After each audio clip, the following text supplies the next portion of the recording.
दोस्तों, आज की सबसे पहली और बड़ी खबर। गिरिडीह से रांची जा रही बस नदी में गिरी, 7 लोगों की मौत। झारखंड में शनिवार को एक बड़ा हादसा हो गया है। गिरिडीह से रांची जा रही बस हजारीबाग के टाटी झरिया में नदी में गिर गई है। इस घटना में 7 लोगों के मरने की खबर है। वहीं बताया जा रहा है कि इस बस हादसे में कई लोग घायल हो गए हैं। घायलों को शेख भिखारी मेडिकल कॉलेज में एडमिट कराया गया है। बस हादसे पर मुख्यमंत्री हेमंत सोरेन ने कहा, बचाव कार्य किया जा रहा है, हादसे से मन व्यथित। झारखंड के हजारीबाग में शनिवार को बस नदी में गिरने के हादसे पर सीएम हेमंत सोरेन ने दुख जताया है। उन्होंने ट्वीट कर कहा कि टाटी झरिया में पुल से बस के गिरने से यात्रियों के हताहत होने से मन व्यथित है। परमात्मा दिवंगत आत्माओं को शांति प्रदान कर शोकाकुल परिवारों को दुख की घड़ी सहन करने की शक्ति दे। उन्होंने कहा कि जिला प्रशासन द्वारा राहत और बचाव कार्य किया जा रहा है। घायलों के शीघ्र स्वास्थ्य लाभ की कामना करता हूं। झारखंड के राज्यपाल और सीएम ने प्रधानमंत्री नरेंद्र मोदी को जन्मदिन की दी बधाई। झारखंड के राज्यपाल रमेश बैस एवं मुख्यमंत्री हेमंत सोरेन ने प्रधानमंत्री नरेंद्र मोदी को शनिवार को उनके 73वें जन्मदिन पर बधाई दी और उनके दीर्घायु की कामना की। राज्यपाल रमेश बैस ने ट्वीट किया, देश के यशस्वी प्रधानमंत्री श्री नरेंद्र मोदी जी को जन्मदिन की हार्दिक बधाई एवं शुभकामनाएं। सीएम हेमंत सोरेन ने भी प्रधानमंत्री को जन्मदिन की बधाई दी। उन्होंने ट्वीट किया, माननीय प्रधानमंत्री श्री नरेंद्र मोदी जी को जन्मदिन की बधाई और शुभकामनाएं। परमात्मा आपको सदैव उत्तम स्वास्थ्य और दीर्घायु प्रदान करे, यही कामना करता हूँ। झारखंड के लोगों को नहीं मिलेगी भारी बारिश से राहत। झारखंड में मानसून एक्टिव है, जिसके कारण लगातार बारिश हो रही है। बंगाल की खाड़ी में बने लो प्रेशर का एरिया के कारण झारखंड के कई इलाकों में हल्के से मध्यम दर्जे की बारिश होने की संभावना है। इसके अलावा कुछ इलाकों में वज्रपात को लेकर अलर्ट जारी किया गया है। मौसम विभाग के ताज़ा अपडेट के अनुसार 18 सितंबर के दिन बंगाल की खाड़ी में निम्न दबाव का क्षेत्र बन सकता है, जिसके कारण झारखंड के कई हिस्सों में बारिश की संभावना है। शिक्षा मंत्री ने फिर किया ऐलान, मैट्रिक और इंटर की परीक्षा में स्टेट टॉपर को देंगे कार। झारखंड के शिक्षा मंत्री श्री जगन्नाथ महतो मैट्रिक बोर्ड और इंटर में झारखंड, जी हां, राज्य स्तर पर टॉप करने वाले छात्र छात्राओं को अपनी ओर से ऑल्टो कार देंगे। उन्होंने यह घोषणा शुक्रवार को इसरी बाजार स्थित पारसनाथ इंटर डिग्री कॉलेज के 38वें स्थापना दिवस समारोह को संबोधित करते हुए कही। उन्होंने कहा कि बच्चे मन लगाकर पढ़ाई करें, शिक्षक भी पढ़ाने में कोताही न बरतें। राज्य सरकार झारखंड के 3 टॉपर प्रथम, द्वितीय व तृतीय को क्रमशः 3 लाख, 2 लाख व 1 लाख रुपए का आर्थिक सहयोग दे रही है। मंत्री ने खासकर शिक्षकों से पूरी ईमानदारी से बच्चों को पढ़ाने की अपील की है। सरकार ने की कच्चे तेल पर अप्रत्याशित कर में कटौती। सरकार ने शुक्रवार को स्थानीय स्तर पर उत्पादित कच्चे तेल पर लगने वाले अप्रत्याशित कर को 13,300 रुपये प्रति टन से घटाकर 10,500 रुपये प्रति टन कर दिया। गजट नोटिफिकेशन के अनुसार सरकार ने एविएशन टरबाइन फ्यूल यानी एटीएफ एक्सपोर्ट पर टैक्स 9 रुपये प्रति लीटर से घटाकर 8.50 रुपये प्रति लीटर कर दिया है। इसी तरह डीजल के निर्यात पर उपकर 13 रुपये 50 पैसे प्रति लीटर से घटाकर 6 रुपये 50 पैसे प्रति लीटर कर दिया गया। झारखंड में डॉक्टरों की सुरक्षा के लिए मेडिकल प्रोटेक्शन एक्ट लाने की तैयारी।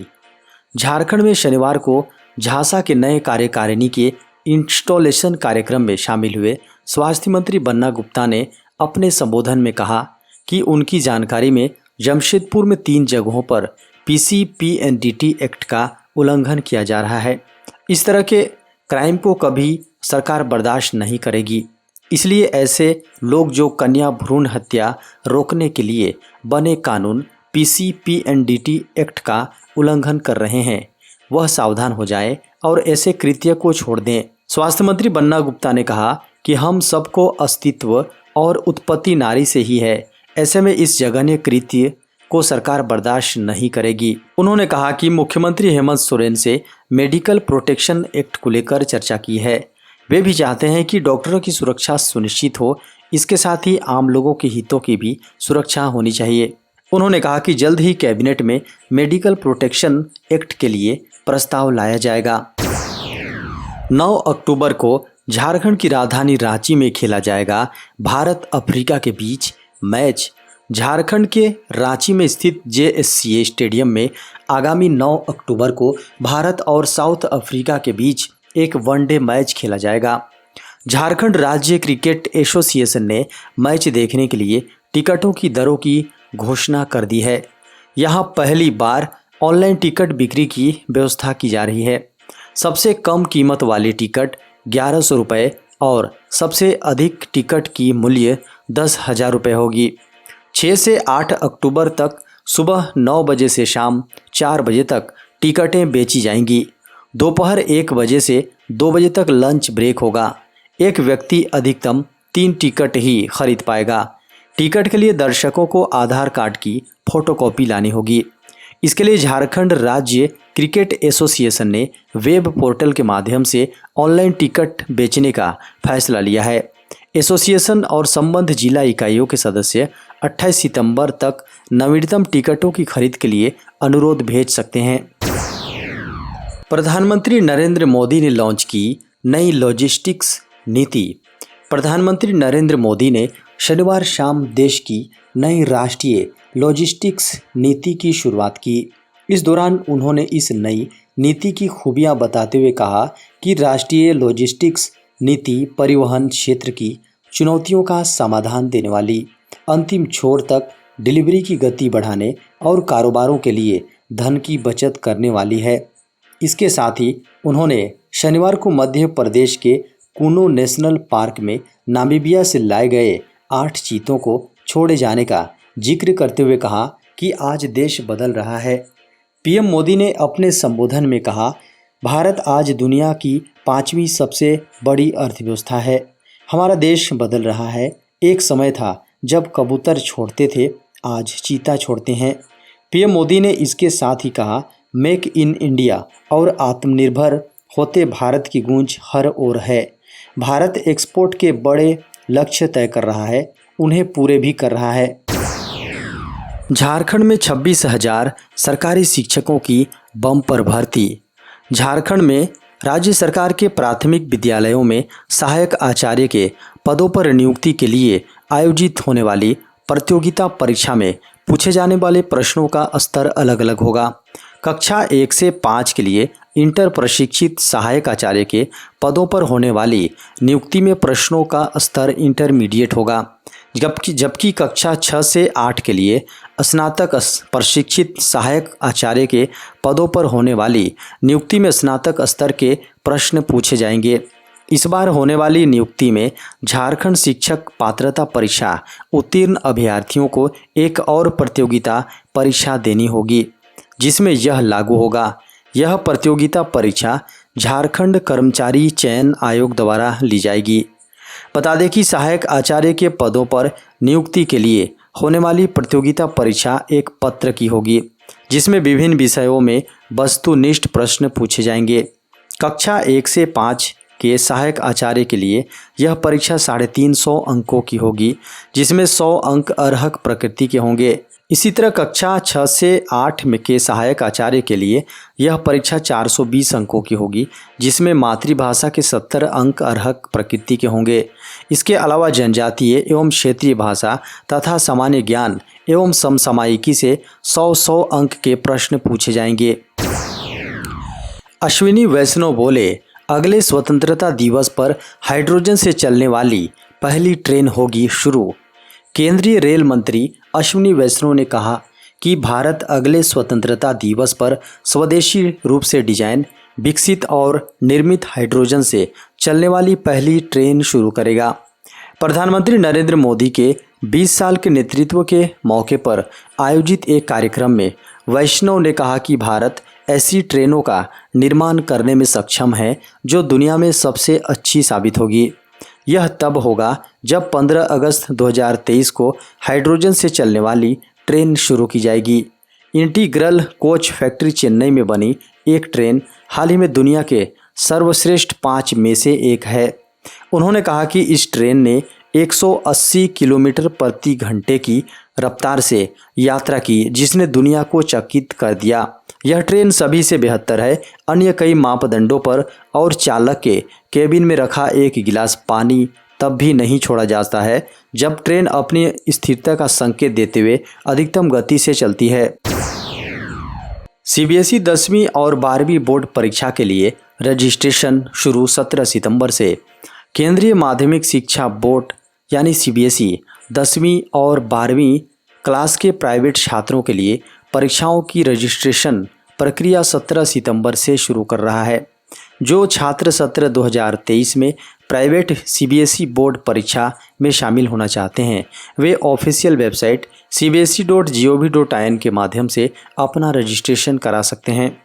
सीबीएसई बोर्ड परीक्षा का आयोजन फरवरी, मार्च, अप्रैल 2023 के महीने में किया जाएगा। बोर्ड परीक्षा के वर्ष के लिए निर्धारित विषयों और पाठ्यक्रम में ही छात्रों की परीक्षा ली जाएगी।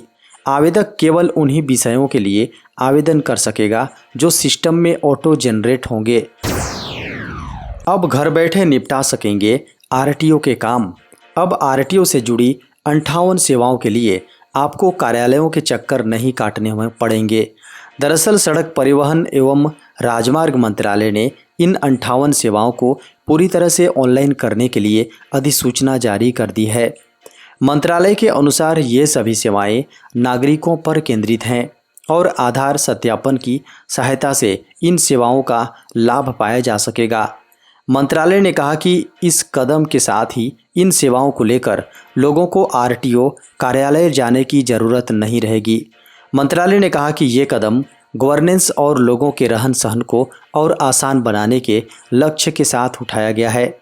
मंत्रालय के मुताबिक इन सभी सेवाओं को ऑनलाइन किए जाने का मकसद कार्यालय तक पहुंचने और व्यक्तिगत रूप से मुलाकात करने की ज़रूरत खत्म कर लोगों के ज़रूरी समय को बचाने और उन पर अनुपालन के बोझ को कम करना है।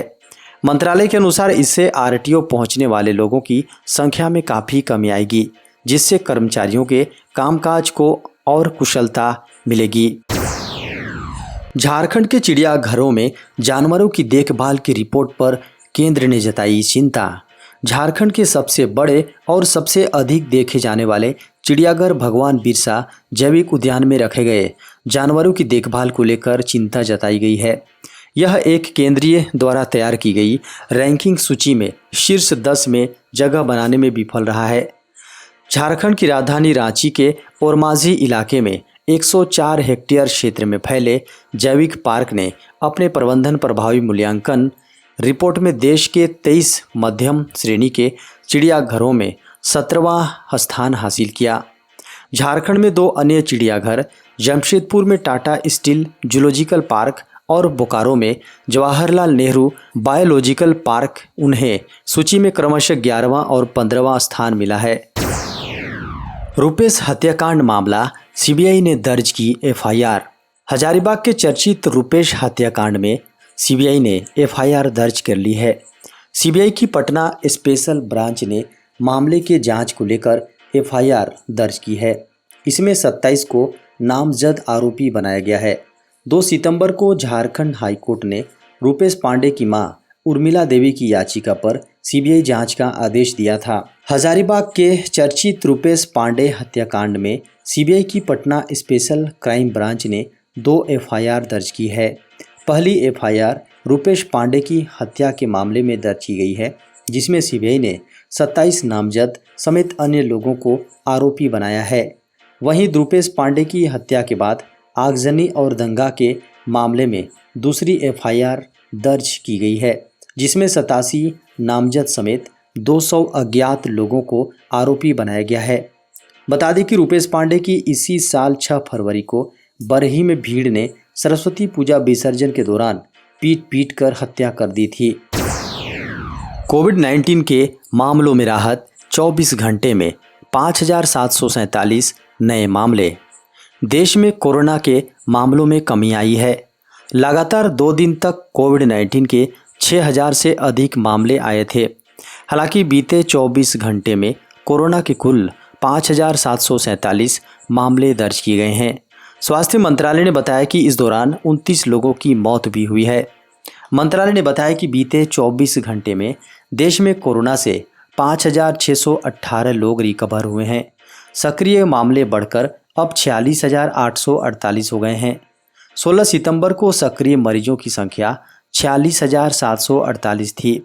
सक्रिय मामले अभी कुल मामलों का 0.11% है, जबकि रिकवरी दर 98.71% हो गया है। डेली पॉजिटिविटी दर 1.69% और साप्ताहिक पॉजिटिविटी दर 1.74% हो गई है। देश में कोरोना के अब तक कुल 4,45,28,524 मामले सामने आ चुके हैं। इसके अलावा 4,39,53,374 लोग रिकवर भी हुए हैं। वहीं 5,28,302 लोगों की कोरोना से मौत हो चुकी है। बता दें कि देश में कोरोना वैक्सीन की 216.41 करोड़ से अधिक की खुराक लग चुकी है। दोस्तों, बड़ी खबर है, अब हर 10 साल में आधार का करना होगा बायोमेट्रिक अपडेट। केंद्र की मोदी सरकार आधार कार्ड अपडेशन को लेकर बड़ा फैसला कर सकती है। भारतीय विशिष्ट पहचान प्राधिकरण ने लोगों को हर 10 साल में स्वेच्छा से अपना बायोमेट्रिक डेटा अपडेट करने के लिए कहा जा सकता है। खबरों को माने तो UIDAI ने वर्तमान में 5 और 15 वर्ष की आयु के बाद के बच्चों को आधार के लिए अपने बायोमेट्रिक्स को अपडेट या नया करना आवश्यक है। UIDAI लोगों को 10 साल में एक बार अपने बायोमेट्रिक, जनसांख्यिकी आदि को अपडेट करने के लिए प्रोत्साहित करेगा। समय के साथ यह लोगों को आधार अपडेट करने के लिए प्रेरित करेगा। एक बार जब कोई व्यक्ति एक निश्चित आयु से अधिक हो जाता है या उसकी आयु 70 साल, तो इसकी आवश्यकता नहीं होगी। UIDAI ने मेघालय और नागालैंड और लद्दाख के लोगों के लिए एक छोटे प्रतिशत की संख्या को छोड़कर देश में लगभग सभी वयस्कों को नामांकित किया है।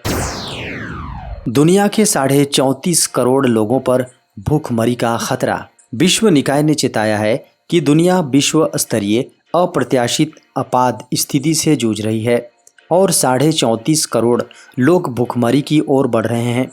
संयुक्त राष्ट्र खाद्य कार्यक्रम के प्रमुख डेविड वेस्ली ने कहा, यूक्रेन युद्ध खत्म होने तक 7 करोड़ और लोगों पर भूखमरी का खतरा मंडराने लगेगा। UN के खाद्य कार्यक्रम के कार्यकारी निदेशक ने सुरक्षा परिषद को बताया कि हमारी एजेंसी जिन देशों में सक्रिय है उनमें से 82 देशों में 34.5 करोड़ लोग गंभीर खाद्य असुरक्षा का सामना कर रहे हैं और यह संख्या 2020 में कोरोना महामारी के आने से पहले की तुलना में 2.5 गुना अधिक है। इनमें से 45 देशों में 5 करोड़ लोग अत्यंत गंभीर कुपोषण के शिकार हैं और अकाल की कगार पर खड़े हैं।